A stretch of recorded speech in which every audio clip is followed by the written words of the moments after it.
भोले बाबा की शादी की चर्चा चलने लगी। सब आपस में विचार करने लगे कि बहुत दिन हो गए भाई किसी की शादी नहीं मिली। भोले बाबा से निवेदन किया देवताओं ने। भोले बाबा बोले हम नहीं करेंगे। राम जी ने खुद कहा, जब ठाकुर जी ने खुद कहा, राघव जी ने, बात मान गए भोले बाबा। तो भोले बाबा बोले कि लड़की कौन है, किससे शादी करें? बोले तुम चिंता मत करो, जो सती ने शरीर त्यागा था वही हिमांचल राजा हिमांचल के घर पर पार्वती बन करके प्रकट हुई है। बोलो पार्वती मैया की। और पार्वती मैया का प्रण है महाराज क्या? बरहु शंभुनाता रहु कुमारी, बरहु शंभुनाता रहु कुमारी। श्री राम जय राम जय जय राम, श्री राम जय राम जय जय राम। बरहु शंभुनाता रहु कुमारी, बरहु शंभुनाता रहु। या तो शादी करूंगी तो महादेव से, नहीं तो ऐसे ही रहूंगी, वरना शादी नहीं करूंगी। पार्वती मैया बरहु शंभुनाता रहु कुमारी, बरहु शंभुनाता रहु कुमारी। इसलिए गाओ श्री राम जय राम जय जय राम, श्री राम जय राम जय जय राम, श्री राम जय राम जय जय राम, श्री राम जय राम जय जय राम। विवाह करूंगी तो सती के साथ, पार्वती बोली विवाह करूंगी तो महादेव के साथ, नहीं तो नहीं करूंगी। आहा, भोले बाबा को भी मना लिया। सब देवता तैयार हो गए, भोले बाबा भी तैयार हो गए शादी के लिए। बड़ी मुश्किल से भय, भोले बाबा भय तो, पर बड़ी मुश्किल से भय। अब शंकर जी का विवाह, भोले बाबा की शादी सो शादी।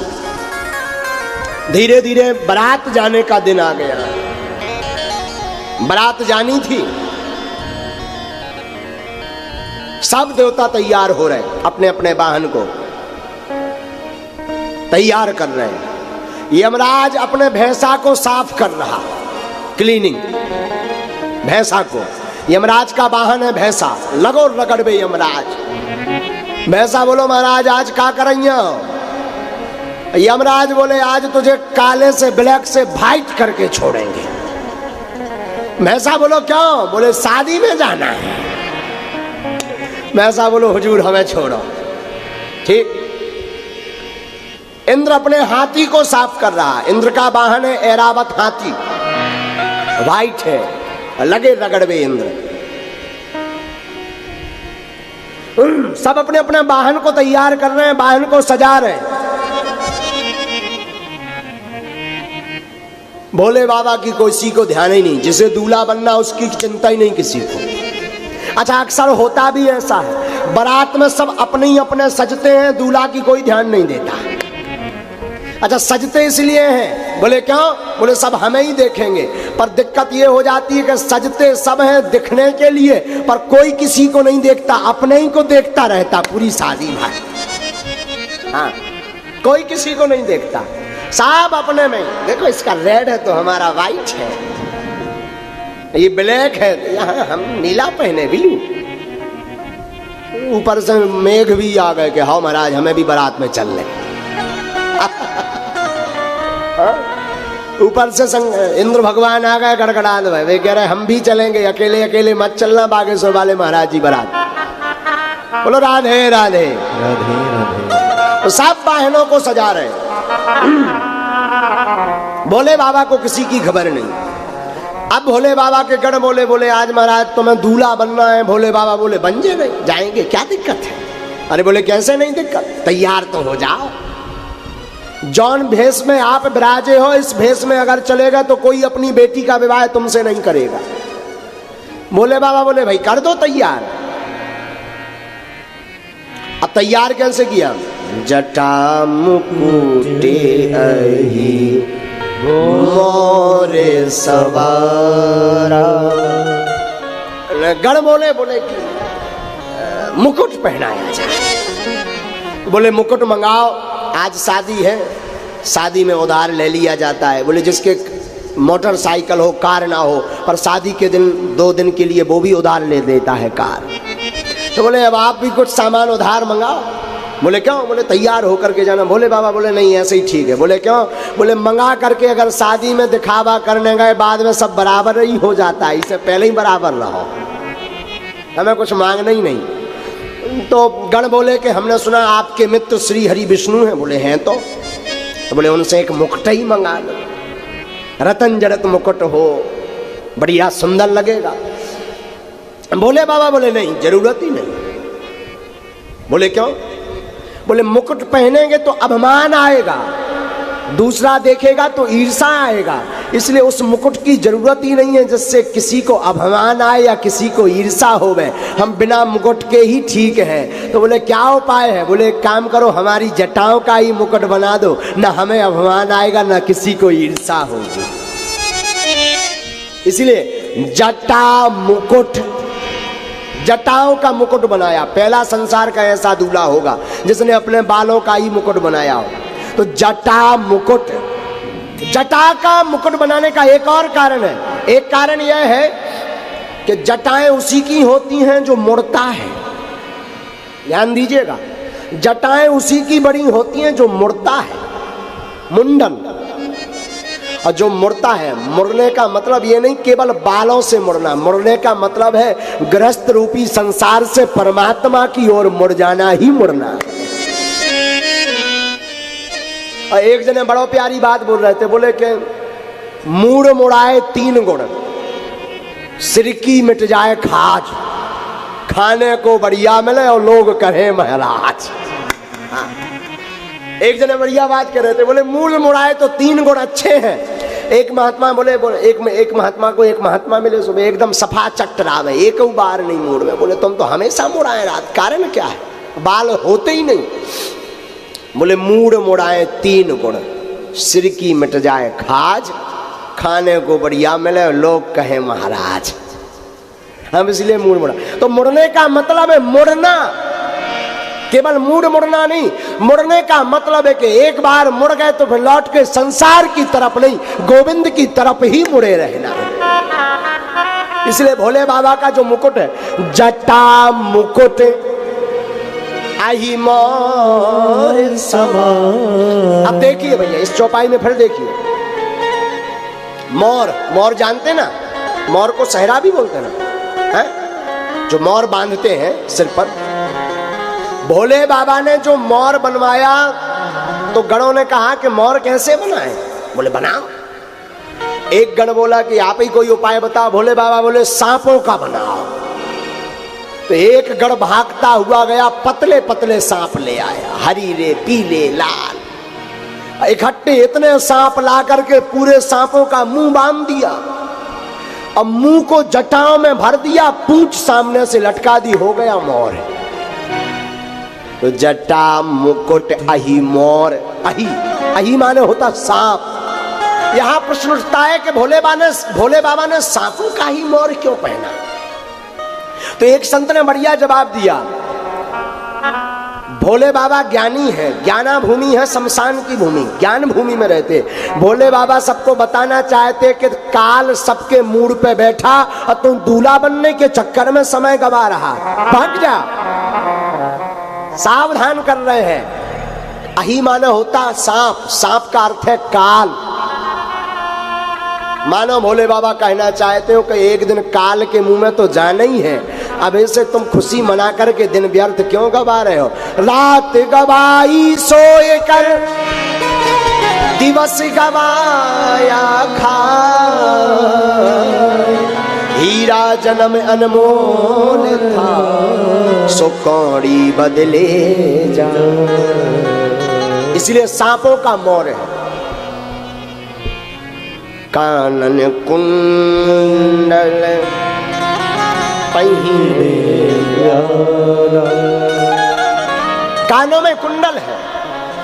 अच्छा भोले बाबा का श्रृंगार कैसा हुआ जरा देखना। नंदी बोले के महाराज मुकुट नहीं है, सो जटाजूट मोर नहीं है सो सांप लटका दे। अब भोले बाबा तो कैलाश में नंगे रात बिना कपड़ा के। तो गण बोले महाराज अगर ऐसे जाओगे बारात में तो कोई बेटी का विवाह नहीं करेगा। बोले बाबा बोले तो बोले महाराज कछु पहन ले। तो बोले क्या है यहाँ जंगल का काम कैलाश पर्वत का काम, क्या पहने? तो एक गण बोला महाराज जिस बाघांबर पे आप बैठे यही बांध देते हैं। भोले बाबा खड़े भय, तो जिस बाघांबर पर भूत भावन भोले बाबा बैठे थे उसी बाघांबर को बांध दिया। अच्छा कमर में बाघांबर ऐसे तो टिकेगी नहीं, कुछ बांधना पड़ेगा ऊपर से रस्सी वगैरह। अब और तो कुछ मिला नहीं, तो एक सांप लिया और सांप को कमर में बाघांबर के ऊपर से बांध दिया और नाग से कहा कि भाई नाग तुम्हीं में पूरी इज्जत है हमारे भोले बाबा की, तुम मत सरक जाना वरना इज्जत सरक जाए। हाँ। नाग को कमर में बांध दिया। आप कही भैया उबटन, दूल्हा का उबटन होता है। भोले बाबा बोले हमारा क्या उबटन करोगे? बोले एक काम करो भस्म लगा देते। बोले जी ठीक है। एक गण गया शमशान से राख ले आया और भोले बाबा के पूरे शरीर में राख मल दी। अब भोले बाबा तैयार भय, गले में नाग, यज्ञोपवीत भी नाग का, बाघांबर पहने ऊपर से नाग, जटाओं का मुकुट। नंदी से कहा नंदी, एक जने बोले एक गण बोला महाराज आज के दिन कम से कम एक आध विमान तो मंगाओ, रथ मंगाओ। बोले नहीं हम तो अपने नंदी पर ही बैठ कर जाएंगे। अब नंदी पर बैठे, भोले बाबा नीचे उतरे, नीचे से ऊपर तक देखा। बोले एक बात बताओ हम आज लग कैसे रहे? गण बोले बाबा पूछो मत, हाँ नजर ना लग जाए, अद्भुत लग रहे। बाबा बोले हाँ, बोले हाँ। बाबा ने डमरू ली, डम डम डम डम डम डम डम डम डम करते हुए बाबा ने डमरू बजाना प्रारंभ किया।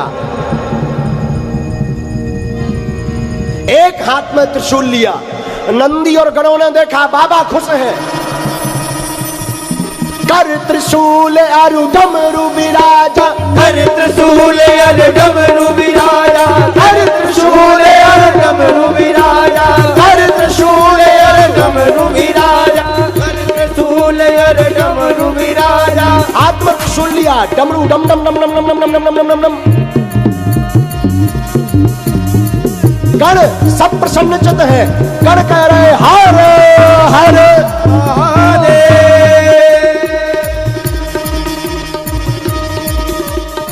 सब बड़े प्रसन्नचित्त नाच रहे ताता थैया करके।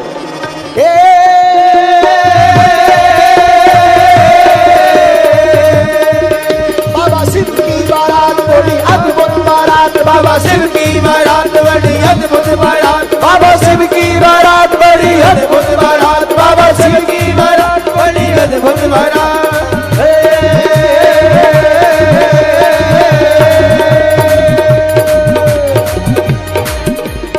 बाबा की अद्भुत बारात, सब नाच रहे, झूम रहे।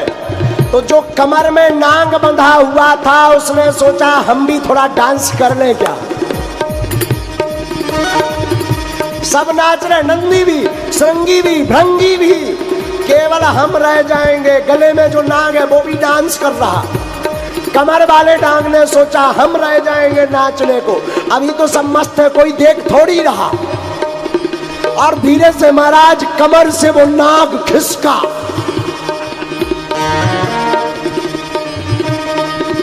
आई भोले की बारात, बाबा भोले की बारात आई, भोले की बारात आई, भोले की बारात आई। हुआ क्या? अब वो नाग खिसका तो बाघांबर गिरी। अब भोले बाबा का तमाशा खुल गया। लेकिन बात विचित्र ये किसी को खबर नहीं, और जो नाग कमर में बंधा था वो भी नाच रहा। कर त्रिशूल अरे डमरू विराजा, कर त्रिशूल अरे डमरू विराजा। आई भोले की बारात, भोले बाबा की बारात, आई भोले की बारात, भोले बाबा की बारात। देवता देखे तो देवता भी खुश। अब भोले बाबा तो नच ही रहे लगे। इतने में नंदी का ध्यान गया कि कमर पे बाघांबर तो है ही नहीं। बाबा नंगे। बाबा बोले मतलब बोले जो नाग था वो खिसक गया और नाग को ढूंढा गया तो नाग एक कोने में मिला नचते हुए। नंदी ने पकड़ा, बोले हमने तुमको कहा था खिसकना मत। बोले महाराज थोड़ा सा नाचना आ गया था। नंदी ने फिर बांधा, बोले अब मत खिसकना। अब खिसके सो खिसके, वहां पर लड़की के घर के सामने मत खिसक जाना। गांठ बांध लो वरन लाल कर दे। महाराज अब नहीं खिसकेंगे। मेरे बाबा की बारात, मेरे बाबा की बारात, मेरे बाबा की बारात, भोले बाबा की बारात, भोले बाबा की बारात, भोले बाबा की बारात, भोले बाबा की बारात, भोले बाबा की बारात। अब गई बारात, बारात गई सो देवताओं ने देखा, बोले यार, बोले जी कौन? बोले जी दूल्हा है। देवता आपस में चर्चा करने लगे, बोले अगर इन दूल्हा के साथ अगर बारात लेकर गए तो जनवासे में पानी भी नहीं मिलेगा। बोले क्यों? बोले ये तो बिना दुल्हनिया के वापस आएंगे भी, अपन भी भूखे मरेंगे। बोले क्या उपाय है? तो सब देवताओं की मीटिंग हो गई। देवता सब एक तरफ बैठ गए, मीटिंग होने लगी देवताओं की, स्पेशल मीटिंग, आपातकालीन बैठक। सब देवता आपस में बैठे तो सबने चर्चा करी। बोले सुनो, भोले बाबा की बारात में सबसे पहले पंगत होगी। बोले क्यों? बोले पहले पंगत कर लो, पहले खा लो, माए भाड़ में जो हुई है सो हुई है, बाद में तो पक्का पता ही है कि मिलना कछु है ही नहीं। तो सबने मीटिंग में एक प्रस्ताव पारित किया कि सबसे पहले पंगत होगी। आप रामायण पढ़ेंगे तो रामायण में पंगत सबसे बाद में है, राम जी के विवाह में। राम जी का विवाह पढ़ेंगे तो पंगत सबसे बाद में है, लेकिन भोले बाबा में सबसे पहले पंगत है। क्यों? देवताओं ने मीटिंग करी, बोले जिस हिसाब के दूल्हे राजा सज धज करके आए हैं, इस हिसाब से अगर गए तो पानी भी नहीं पूछेगा कोई। अब गई बारात, सो देवता आगे आगे, भोले बाबा सबसे पीछे रह गए। भोले बाबा बोले भैया एक बात बताओ, बाराती तो है ही नहीं। नंदी बोले जौन हिसाब को महाराज भेष बनाई चक्कर में कौन को हो सकत। बोले क्या किया जाए? नंदी बोले महाराज अपने वाले अगर बाराती बुलाऊं चाहो तो बुलाए ले। बोले भाई अपने वाले बुलाओ। अब भोले बाबा के बाराती है कौन? भूत, प्रेत, पिशाच, सांकनी, डाकनी, यक्ष, राक्षस, गंधर्व, बेताल। भोले बाबा बोले नहीं है, बुलाओ, कम से कम बाराती दिखाएं तो दूल्हा अकेलो जा रहा। नंदी ने डमरू बजाई, भोले बाबा ने डमरू बजाई, नंदी बाबा ने मंत्र फूंका और जोर से नंदी बोले हर हर महादेव। तो जितने भूत प्रीत थे सब कैलाश पर्वत में लुके थे, सब चिघालत आ गए। भोले बाबा जी बोले जी तो तुरंत ही आ गए। बोले महाराज हमने बुला तो सभा पहले लिया था, न्योता पहले दे दिया था, पर अनुमति नहीं आपकी मिली, इसलिए ना जो है सामने आपके प्रत्यक्ष नहीं किया। बोले ठीक है। अब महाराज के भूत भी आए तो केवल भारतीय नहीं आए, भारतीय वेस्ट इंडीज के काले काले भूत आए। हाँ, चाइना के भी भूत आए, मिचकू आंखें की, छोटे चिंग चौं चांग चौं चांग चौं, चाइना वाले भूत भी आए। हाँ, चाइना वाले भूत भी आए, नेपाल के भी भूत आए। आओ करू छू करते, नेपाल के भी भूत आए। महाराज वेस्ट इंडीज के भी कारे कारे भूत, लंबे लंबे आए। ऑस्ट्रेलिया के भूत आए, भारी 8-8 फुट के। अब भारत के आए। अच्छा जो विदेशी भूत आए तो वे तो सच के आए, भूत भी तो आए भाई, सब आएंगे भोले बाबा की बारात, केवल भारतीय भूत थोड़ी आएंगे, सब देशों के आएंगे। तो सब सच धज करके आए तो विदेशी भूत सब टाई लगा कर आए। तो एक भारतीय भूत ने टाई पकड़ी और खींच दी। बोले क्या है ये? बोले पता नहीं, ये टाई है, टाई। विदेशी भूत बोला तुम इंडियन लोग टाई नहीं पहनते हो, इंडियन भूत टाई नहीं पहनता है। तो भारतीय लोग तो धोती पर्दनी पहनते हैं। तो पीछे की पर्दनी का चमड़ा पकड़ करके बोले आपके यहाँ आगे की टाई होती, हमारे यहाँ बैक टाई होती। बोले हमारे पास भी टाई, लेकिन बैक टाई है। हमारा आज भूत प्रेत पिशाच सब आए। चली बारात। अच्छा बारात चली शिव जी की, उतने पहुंची तो पंगत शुरू हुई। अब पंगत शुरू हुई तो पंगत में बड़ी झंझट भई। सुनना ध्यान से, पंगत में झंझट हुई। क्यों? को मुखहीन विपुल मुख काहू, को मुखहीन विपुल मुख काहू, को मुखहीन विपुल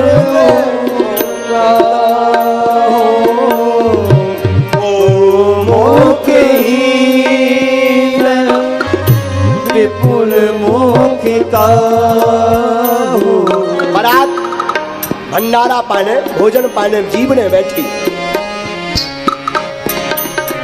तो जो परोसने वाले थे वो चिंता में पड़ गए, क्योंकि भूत प्रीतों को परसे कौन? पहले नंबर पे खड़ा हुआ एक परसने वाला, तो न आगे बढ़े न परसे। तो किसी दूसरे ने आवाज दी, परसो या जाओ। तो वो बोला परसे कहां? बोले क्यों? इनके मूड ही नहीं है, जो प्रेत है उसके मुख ही नहीं। अब बोलो पत्थर कहां डाले? तो परस ने दूसरा वाला बोला भैया एक काम करो, डाल दो, अपने आप खा ले। बारात भी विचित्र। विपुल मुख काहू, विपुल मुख काहू। किसी के अनेक मुख हैं। दूसरा वाला परसने वाला गया तो एक भूत के 6 मुंह, 6 मुंह 6, 1 2 3 4 5 6। अब परसने वाला चिंता में कि पत्तल कौन सी दिशा के मुख की तरफ डाले, पूरब वाले में कि पश्चिम वाले में, उत्तर वाले में कि दक्षिण वाले में, जौन बीच को बीच है उसमें क्या।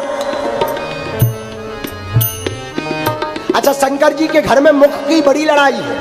शंकर जी के घर में मुखों की बड़ी लड़ाई है। और पूज्यपाद संत एक कहते थे, काहे न मांगत भीख फिरे, घर में एक न अन्न को धेला, जो मुख एक तो पूरे परे, मुख ही मुख को घर माही झमेला। बोले काहे ना ये भीख मांगते फिरे, भाई एक मुख हो तो पूरा पर जाए। अब इनके घर है तो मोह ही मोह है, मुख ही मुख है। शंकर जी के घर में मुख मुख की बड़ी महिमा है। जो मुख एक तो पूरो परे, मुख ही मुख को घर माही झमेला। और शीश चढ़े सहसानन है, गोद गजानन बैल तबेला। शीश चढ़ा तो आप सहसानन है, और गोद में जो गजानन जी हैं उनका मुख भारी बड़ो है। भोले बाबा की गोद में गणेश बाबा बैठे और उनका मुंह बहुत बड़ा। और चतुरानन बाप, शंकर जी के बाप को नाम है ब्रह्मा जी, भागवत के अनुसार। तो ब्रह्मा जी के कितने मुख हैं? कितने मुख हैं? 4 हैं। चतुरानन बाप, पंचानन आप। शंकर जी के 5 मुख हैं। पंचानन राजे, आरती में गाते ना, तो चतुरानन बाप, पंचानन आप, षडानन पूत, दशानन चेला। शंकर जी के पिताजी के 4 मुख, शंकर जी के 5 मुख। लेकिन इनके बेटा ने, लड़का ने और नाम बड़ो करो। इनका जो पूत है जिसका नाम है षडानन, उसके 6 मुंह, खड़ानन के 6 मुख। इनका एक चेला हुआ, इनने एक ही चेला को दीक्षा दी, उसका नाम है रावण। और रावण के भी 1-2 मुख नहीं, दशानन चेला, 10 मुख हैं। तो शंकर जी के घर पे मुखों की बड़ी लड़ाई है। अब मुख ही मुख है। अब परसने वाला परसे। आई शिव जी की अद्भुत बरात। महाराज अब भंडारा खिलाया गया तो को मुखहीन विपुल मुख काहू। अब प्रेतों को तो खवाया नहीं गया, देवता तो खा के टन्न हो गए। प्रेतों के सामने पत्तल धरो तो वे ही चबा जाए। तो तो किसी ने कहा एक काम करो, चलो दूल्हा को भोजन करवाएं, दूल्हा खवा दे। तो लेके गए आदमी दूल्हा को खिलाने के लिए। अच्छा दूल्हा को खिलाने चले, तो मालपुआ मोदक पुनि पर से सहसे उमंग, देखे दुल्हा भेष में 4 बाराती संग। अब दूल्हा को खवाने आए तो इनके संग 4 बाराती और है और दूल्हे के भेष में है। अब सब आफत में पड़ गए, बताओ दूल्हा तो एक भाव चाहिए था, तो 4 दूल्हा है। कौन कौन 4 दूल्हा सुनिए। माथे पे है चंद्रमा, सिर पर बैठी गंगा। 4 दूल्हा है शंकर जी के ही भेष में, माथे पे चंद्रमा, सिर पे गंगा जी। अरे माथे पर है चंद्रमा, सिर पर बैठी गंगा, गले में लटको कालो नांग, गले में लटको कालो नांग, भोला रंग उमंग, देखें दुल्हा के भेष में 4 बाराती संग। 4 बाराती। अब बड़ी आफत हो गई। अच्छा जो 4 दूल्हा हैं, दूल्हा के भेष में चंद्रमा, गंगा, भुजंग और शंकर जी खुद, और चारों के भोजन अलग अलग। अब सुनिए भैया ध्यान से सुनना, चारों के भोजन अलग अलग क्या है। अर्घ चाहते चंद्रमा, भेंट चाहती गंगा। चंद्रमा को अर्घ चाहिए भोजन में और गंगा जी को भेंट चाहिए। अर्घ चाहते चंद्रमा, भेंट चाहती गंगा, भावत दूध भुजंग को, और भोला के प्रिय भंग। चंद्रमा को अर्घ चाहिए, गंग को भेंट चाहिए और दूध चाहिए नाग को, लेकिन भोले बाबा को चाहिए भंग। अब लो बड़ी आफत। बाद में चारों को भोजन करवाया, पानी ग्रहण संस्कार होने लगा, तो पार्वती मैया आई। गहे गिरी से कुछ कन्या पानी, भवन सुमर जानी भवानी। और इधर कन्या पाणी ग्रहण संस्कार हो रहा, उधर बाराती सब सोचने लगे अब टेंशन नहीं है। क्यों? भोले बाबा की शादी पक्की हो गई।